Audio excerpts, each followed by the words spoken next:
Hi everybody, welcome back to Nicely Soiled. This is Valentina and I'm very happy you chose to watch this video.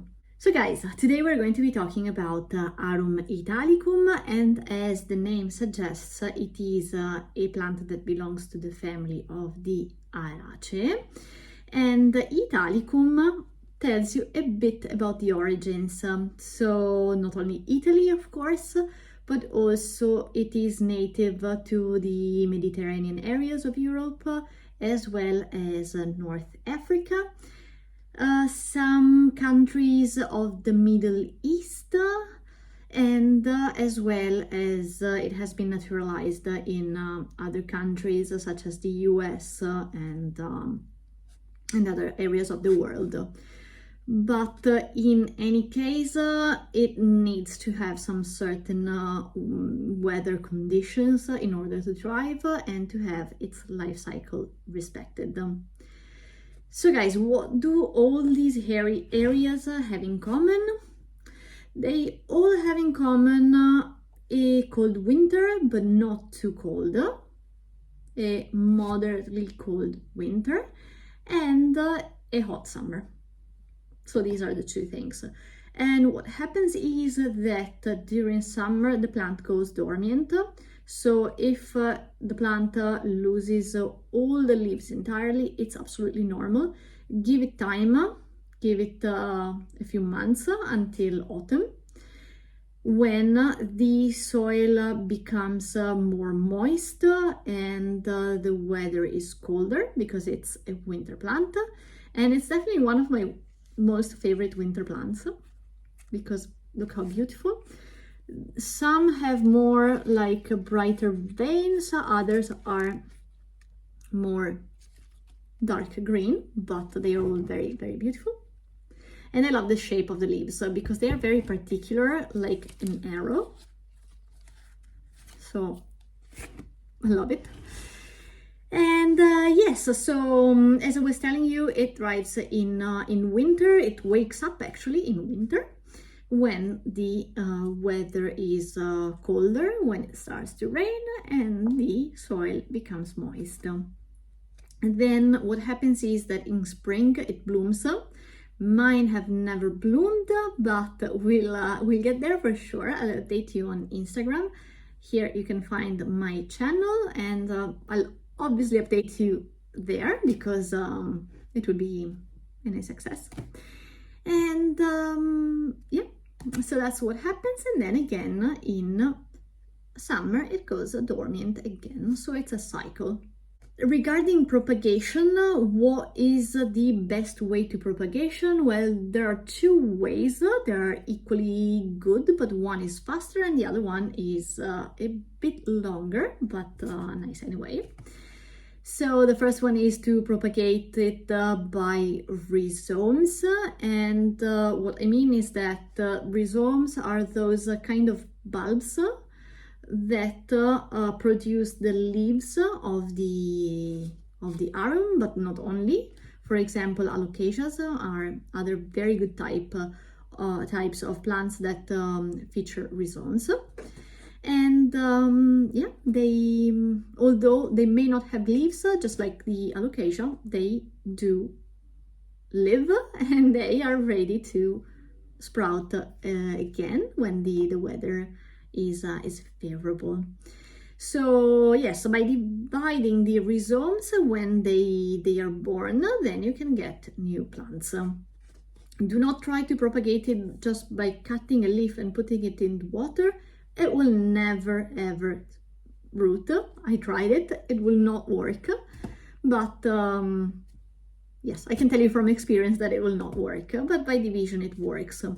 Otherwise, another very good way to propagate it is when it blooms, you collect the mature seeds. Of course, you have to make sure that the seeds are mature.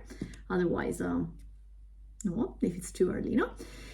And you can plant them and wait for next winter for them to actually become a new plant.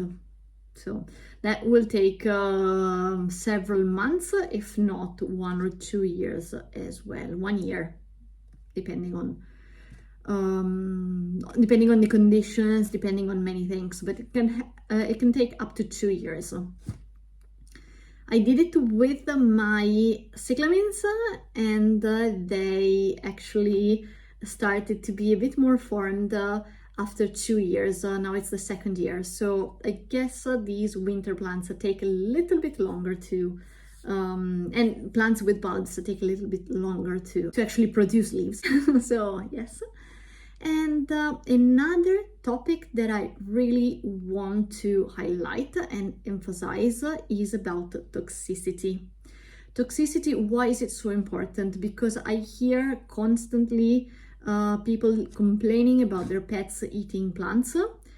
Thank goodness my cats and my dog do not eat plants. It's very, very rare, only some type of plants, but it's super rare. They do not eat these ones. So I'm kind of safer, but many, I heard that they eat lots of plants.